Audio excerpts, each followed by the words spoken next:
Hello, everyone, and welcome to episode 8 of the Famvestor podcast. We're here today to talk about teaching our kids about money. I'm your host, Sunny Burns. And I'm your co-host, Sunmarie Burns. I feel like this is a topic a lot of parents are interested in, once they start having kids and they think about their own upbringing and perhaps their own drive, or perhaps they were spoiled growing up, and thinking about how they want to intentionally guide their children towards kind of developing a financially resilient or financially responsible mindset and ways for them to deal with money. Yeah, I guess the topic always comes up regarding allowances. Should you or should you not give an allowance to your kids? And chores. Should you pay your kids for chores or not? Or if you don't pay for chores, how else can your child earn money? So these are all things we've given some thought to in planning how we want to teach our own children about money. So we want to share a little bit about how we've gone about it. Right. And then we also want to touch on a little bit like saving for college. I know a lot of parents are looking into 529s and investing heavily into them. And the reason I want to share why we're not and what we're doing instead. So definitely tune in, especially if you're a parent and thinking about this stuff. We're going to dive deep into it. So let's go on with the show. You're listening to the Famvestor podcast. If you're looking to raise your family with intention, gain financial independence, and live a life of true freedom, you're in the right place. Join us as we explore together how to create thriving families, because strong families are the cornerstone for a world at peace.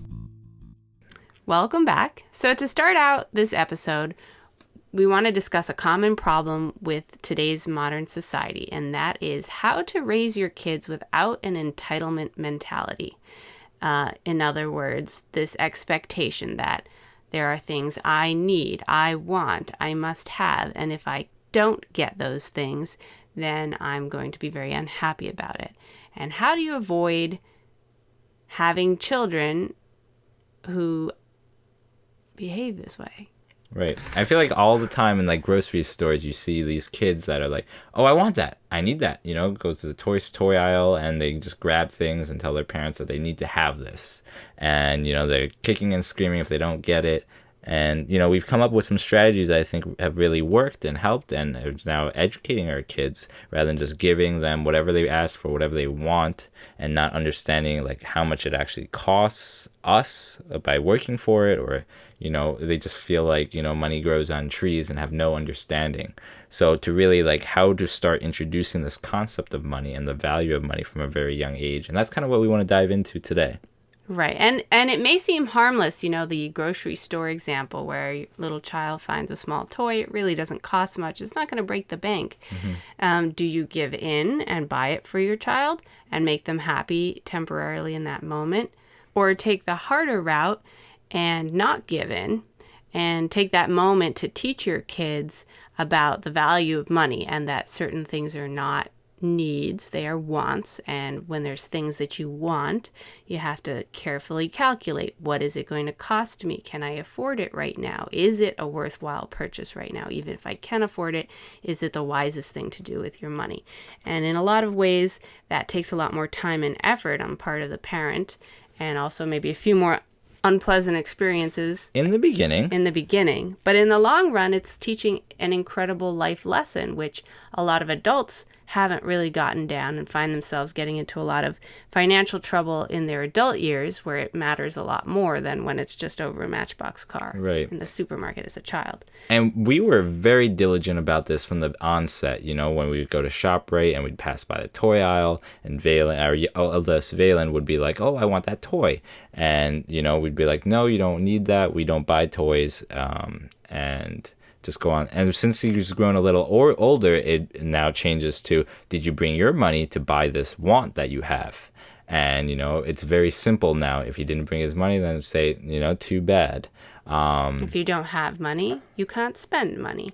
And so that's a valuable lesson for him too. And of course he's disappointed. He says, but Mom and Dad, I know you have money. It's like, yes, but it's about your money for your wants. And did you take the responsibility to think ahead that I want to come and buy something today? Or did it just jump off the shelf at you and you're being spontaneously inspired to buy it? And we're talking about a 4-year-old here, so a very young age. But we started this from like 3 years old, where he started to earn a little money, and we'll go into how he earns money. And it maybe sounds a little heartless, but I think, drilling these in now, these facts of life will allow him to, gain that financial responsibility, gain that understanding of what a dollar is, with like most 5-year-olds, 6-year-olds, 7-year-olds, you hand them a dollar and they have no understanding. What is this dollar worth? What can it buy? Our son at 4 knows, with a dollar, he can buy a Hot Wheels car. He can buy, it can turn into 4 quarters where you can buy 4 gumballs. You can take it to the dollar store and get an unlimited 3 cars rather than 1. Right, and he knows that the CVS Hot Wheels car is $1.60 as opposed to the Walmart Hot Wheels, which is $1. And he's starting to get a grasp of all these things because he's using his own money to make these purchases. And sometimes, we do go to ShopRite and then he really wants something and we'll loan him money for that event. But if he hasn't paid us back and he already owes us money, we're not going to loan him. And we teach him, when you borrow money from someone, you have to give it back. And if you don't, they're not going to lend you any more money. And we take that very seriously with him. And I think that's a good life lesson for everyone to learn. The importance of, being responsible and paying back your dues, paying back your debts, and being accountable to other people's money as well. And of course, we take care of a lot of his needs. He's not a child who doesn't have toys and things in his room and doesn't have his basic needs met. We meet all of those necessities. We take care of his clothing and, all the needs. But it's the little things like the additional toys that he wants in that moment. He has enough in his room already. He really doesn't need more. So those are truly wants, personal wants. And those are the things that we use as teachable moments with him. Right. And a lot of parents they understand this concept of, okay, so in order to become financially responsible, they need to have some money to start spending and perhaps start to make some of those mistakes where, our son goes into Walmart and takes every cent he has to buy all the cars he can. Right. And, and we allow him to make those mistakes now because right now it's a like a $5, $10 mistake that he's making. But, when he's 18 years old, if it's the first time he's touching money, he could make that, $10,000 mistake of, maybe leasing the most expensive car in the lot or something like that if he has no experience. So we're allowing him to make these mistakes. And even now at 4 years old, he's not making the same mistakes he made at 3 years old. He's starting to think about a little bit in the future. Oh, I don't just want that Hot Wheels truck. I want that $20 Mack truck. And he's starting to think about that. He's not just thinking spending. About saving. Right. And that's awesome to really see. Delayed gratification. Yeah. So that's why a lot of parents seem to want to introduce allowances because they can't think of a way to give their kids money to start learning that financial responsibility. But we made the decision not to do allowances. Both of us growing up actually grew up in homes where we weren't given allowances. And there wasn't a whole lot of money to go around. So we learned very early on, what you don't have, you can't spend. And don't ask mom and dad for things that are, unnecessary because it's expensive and money has a lot of value. So we learned that lesson pretty early on. But I don't feel like we ever felt deprived because we didn't have an allowance when some of our peers did. And so we felt that we didn't need to introduce that to our children, this idea of like doling out free money just because. We felt a much more powerful lesson was earned income. So finding ways that they can actually earn income in a direct correlation to an action they make to give back in some way to the family, which correlates to earning income. Right. And you might be thinking, like, how does a 3-year-old, a 4-year-old earn money? So we kind of had to get a little creative with this. And, we do own rental properties. And some of these rental properties, actually both rental properties, have these coin-operated laundry machines. So we have all these quarters. And, we were wrapping these quarters, Sunmarie and I, we were just wrapping these quarters. And then we thought, our son loves watching us and loves doing it himself too. Why don't we start paying him for doing this quarter? So that became his job, to take the quarter sleeves and putting in the quarters from the coin-operated laundry. And every $10 roll he rolls, we give him a quarter. And that's a majority way of how he makes money. Although recently we've done lemonade stands, and we did one this past week. He made $20. Right. And the quarters were a great segue into the idea of doing something to earn money. And he loved it. He still enjoys doing it. He knows he can earn a fixed amount, 25 cents for each roll he rolls. And when he's trying to save for something, he says, Mom, I want to roll 4 rolls today. I need another $1 to add to my savings.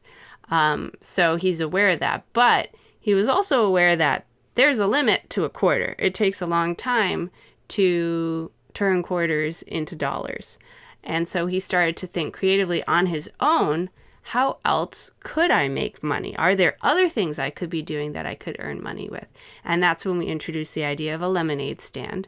Explained to him the concept. You make lemonade, you set up a table and you sell it to the neighbors and see if they'll come by and buy some lemonade. And he just was so excited for that idea. So you did it with him last year for the first time, last summer when he was 3 years old, and he loved it. He talked about it all the time. I think he got $8. Yeah, and then the whole year after, going in the winter time, fall time, springtime, he's like, when can we do the lemonade stand? When can we do the lemonade stand again? So finally we did it last week, and yeah, he had a great time. And he's such like a hustler. He's like yelling at any neighbor he could see in close proximity, hey, we got lemonade over here.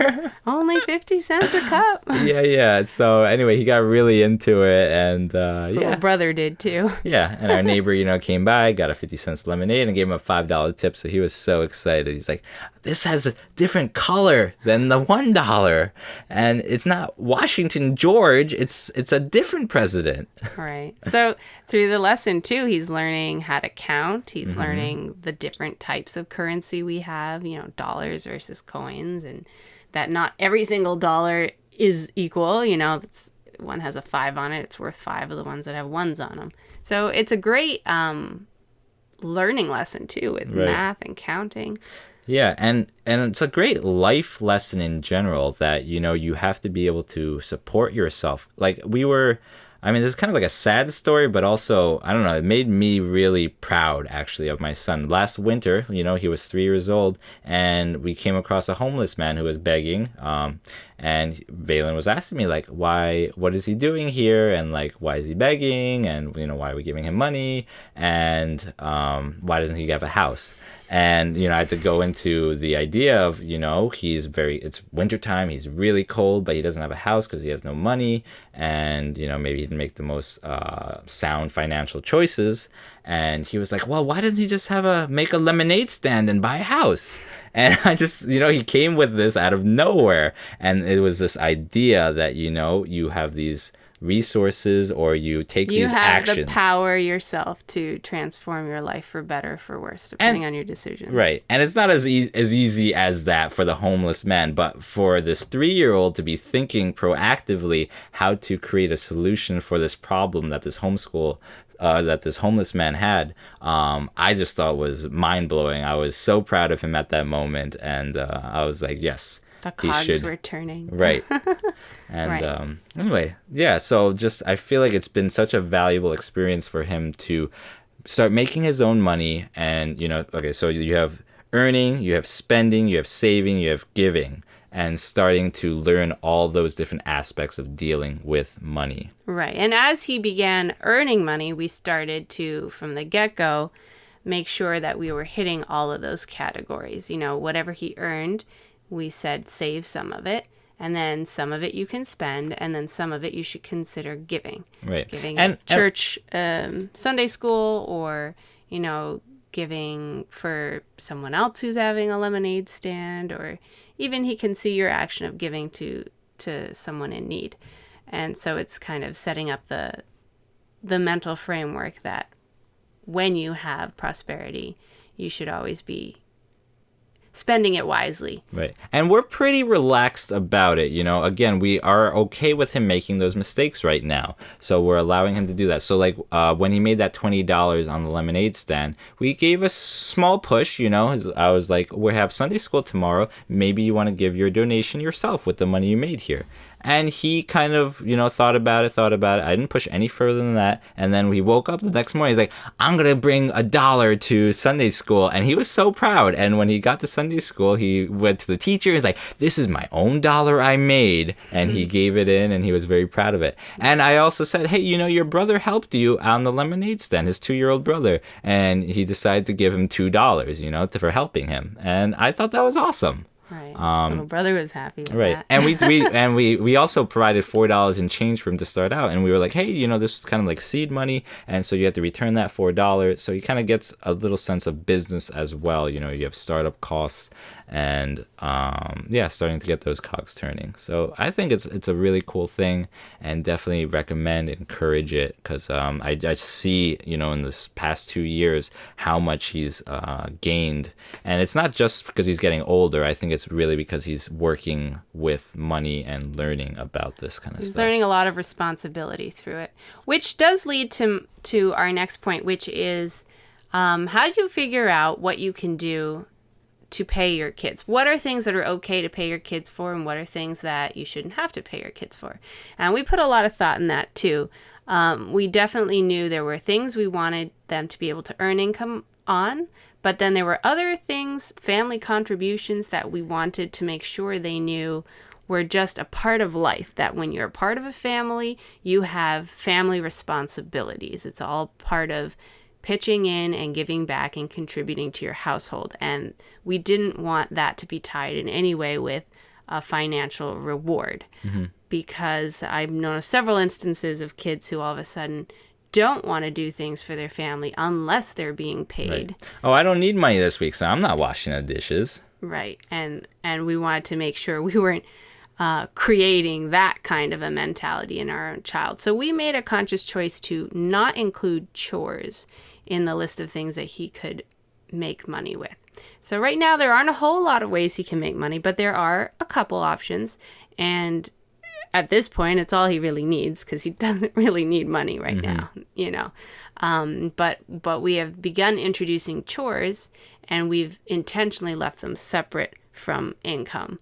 And we're introducing them as ways to contribute to the household, that you have a responsibility to your family and to keeping the house in order. So We've had him set the table. Right. And these are things we should be a little more diligent than we have been. It's kind of like been, whenever we think about it. Soft start with the chores, we let him help now and then. We don't. But yeah, things like setting the table, cleaning the toy room, arranging the pillows on the couch, pulling weeds. Actually, he was really excited doing that last week, just pulling the weeds out. And yeah, we had a good time doing that. He's been asking me, like, let's go pull more weeds. He likes to wash the dishes, so sometimes he'll come by and just help me rinse, and I'll scrub them down. And we have a little handheld vacuum where he just goes around and picks up some of the odds and ends that are on the floor. And I think that that's such a valuable lesson, knowing you're that contributing to the family. That you should be contributing, it's a natural part of life, and that you shouldn't expect anything in return for it. It's just part of living in a family, and it's the responsible thing to do. So yeah, we made the choice not to monetize chores for that reason. But, for some families, monetizing chores is the best way for them to introduce money to their children. So if it works for your family, that's perfectly fine. For us, we found other ways to get around it. But you can also consider certain types of chores, such as chores that are a little more above and beyond, or not regular daily or weekly chores, like dusting the fans off, or something that's a little above and beyond. That could be something they could earn money on, versus the daily activities that they should just be doing anyway, and making a delineation between that. Right. I think in the old days, it was a lot easier to separate, work, childhood work, like things that you helped out in the family, like on the farm, your chores were this or that, and maybe if you took the eggs to the market and sold them, you could make money that way. It's a lot harder in modern culture to separate that, because most income is earned with, adult degrees and so forth. It's hard for kids to kind of get that introduction. Right. So you got to be creative on finding ways to introduce it to your kids, especially young kids. Right. Yeah, I remember when I was older, maybe like 10 years old, my brother and I, we would do snow shoveling. So we'd go around shoveling snow. I know your brother did lawns. He would mow lawns. And you guys grew up doing paper route with you were helping, you're assisting your parents in the mornings doing paper routes and helping the family make money that way. Right. Yeah. So there's always different ways that you can do this. And, maybe they don't do a job to make money, but they have, birthday presents or income coming that way. And then you can use that to kind of guide the process of, maybe doing the jar system where you have a savings jar, you have a giving jar, and you have a spending jar. And maybe you do want to be more diligent than we are, or more intentional perhaps, or less loose than we are, and just have those jars and do a percentage split that they're forced to put into those jars. We've thought about it, but I guess we're still not at that stage. I think maybe we'll bring up the idea to him and see if he wants to do something like that. Yeah. Soon. We'll get there. Right. So the last thing I want to go into before we end this session is just some things that us parents are thinking about when it comes to saving money for our kids. I know a lot of parents are opening up 529 accounts, which are basically like an education savings account that's tax-free. So like you put in after-tax dollars, and whatever earnings that grow into that account are tax-free if you use the money for education expenses like college tuition or college room and board or college textbooks or things of that nature, which I think is great and a great tool to use in your toolkit. But we personally have kind of shied away from it a little bit, and just because all the assets that your child has in the 529 is counted as their money, so it'll be counted against their eligibility for financial aid. So I don't know. I never really liked that idea, just because you prepared so well and you gave this huge nest egg for your son. Now you're being penalized because you have a little more, then you won't get any financial aid. So the way to avoid this is to have, instead of a 529, put money into, say, like a Roth-IRA. And the Roth-IRA is a great avenue because it has all the perks, all the benefits. It also grows tax-free, but you can use it on any expense. You're not tied just to education. And because it's a retirement account, it's not considered against financial aid because it's considered for retirement. So this is after you're done with your education. So a lot of schools, they won't look at that. FAFSA won't look at your retirement account number. So that's why we opted to try to invest through a Roth IRA into our kids' accounts. So our son, actually now 4 years old, he has $3,000 in his Roth IRA, which has to be earned income. You can only contribute earned income into a Roth IRA. And you might be thinking, how does a 4-year-old earn income? Again, referring back to our rental property, our son helped us host rental open houses at our rental property. So we had open houses where prospective tenants would come in, and we wanted to gear it towards families. So we had the 3-bedroom units, and we had our son there, and he was kind of like a baby model, showing, this is a very family-friendly environment. Young families should stay here. And, I talked to my CPA about it, and he was very cool. Yeah, just be, very diligent about what hours he's there, and how many times he's there, and then we can pay him for that service. So it was kind of like a baby modeling gig for him. And a lot of parents do baby modeling, and that's how they kind of get started with the Roth IRA. I'm also able to fund some of his Roth IRA through using his picture, again, as a baby model on my blog. All my blog posts have his face on them, so I'm able to pay him a little bit through that. And you could do something similar too. And just so you understand the power of doing something like this, investing in a Roth IRA for your child at a young age, let's say under 5 years old, you put in $3,000. By the time he's ready to retire, like close to 55 years from now, that money will have, if it grows at the standard 8% interest rate the stock market has been growing, it'll be worth $300,000 when he's ready to retire. So from $3,000 to $300,000. So that is the power, and that's all tax-free because that's in a Roth IRA. So you can withdraw all that tax-free. Tax-free gains for the next 55 years, which is incredibly powerful. So that's why I love the idea of investing through a Roth IRA. So if you can make that work, I definitely recommend it over 529. And yeah, just a quick tip for you guys to start thinking about. If you can get that Roth IRA to work, definitely do it. Talk to your CPA if you have one, and try to think about creative methods of funding that. So we hope we can inspire some ideas on how you can get started in introducing the value of money and finances with your children. There's definitely a number of ways you can do it. These are just a couple that we've found that work in our life. If you have other ideas and inspirations, please share it with us. We would love to hear some of the creative ways you're introducing your kids to money.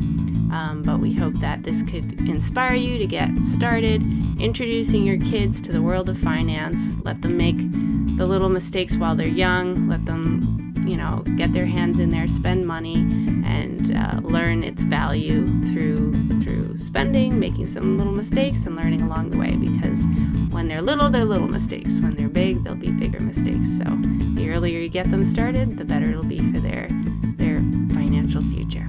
So with that, we thank you for joining us, and we look forward to having you tune in to our next show.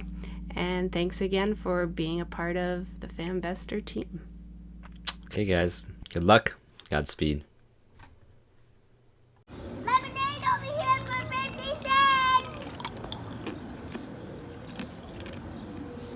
Hey, what are you guys doing over here? Lemonade stand. Oh, yeah? Lemonade stand. Why are you doing a lemonade stand? Because I want to make money. Oh, yeah?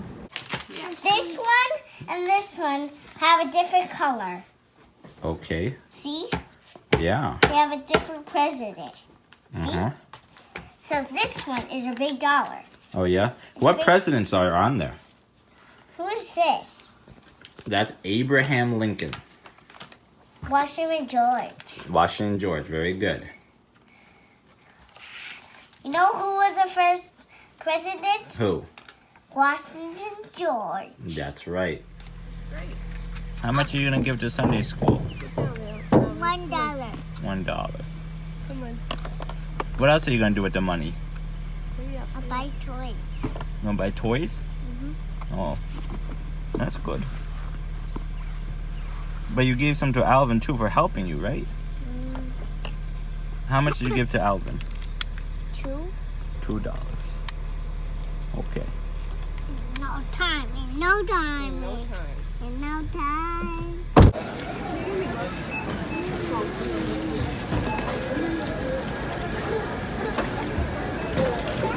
Then. Are you forgetting what you bought? Say thank you. Alright, come on. But he doesn't have any money. And what are you gonna buy, Valen? A big three family house. Why do you want a 3-family house? Cause so that Philip and Henry and us and Di can live in there. Oh, okay. Okay? Sounds like a plan, ma'am.